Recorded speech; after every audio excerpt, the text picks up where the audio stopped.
জনগণ হিসাবে বাংলাদেশে আমি জানি না কোন এক ভুল মেসেজ আমার মানব জমিনে প্রকাশ হয়েছে পরশুদিন। বাংলাদেশের লোক নাকি 43% ভারতকে ঘৃণা করে আর 91% নাকি ভারতকে ভালোবাসে। মতিউর রহমান ভাই আমার পাশের বাড়ির, আমার ঠিক পিছনের বাড়ি। মুক্তিযুদ্ধের সময় যান নাই মুক্তিযুদ্ধে, কিন্তু মৌলভীবাজার জেলা ছাত্রলীগের সভাপতি ছিলেন, আওয়ামী ছাত্রলীগের সভাপতি ছিলেন। আমার বড় ভাই মুক্তিযোদ্ধা, ওনার ক্লাসমেট আছে, আমি ভালো করেই জানি একজন ভালো লোক।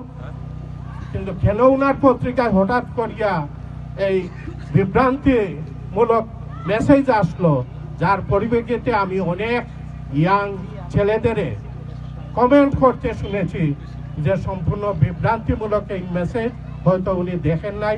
আমার অনুরোধ, আজকের এই অনুষ্ঠান থেকে আমরা ওনাকে অনুরোধ করব ওইটা দেখার জন্য। দেশের 99% মানুষ যেখানে ভারতের নাম শুনতে পারে না, যার কারণে আমাদের স্বৈরাচার পালিয়ে গেছে এবং দাদা এখন ওনাকে নিয়ে প্লে করতেছে, প্রতিটা গেম আপনারা দেখতেছেন। তবে আমরা সবাই আমাদের ভদ্রতা, আমাদের দায়িত্ব যেটা, আমরা এটা করব।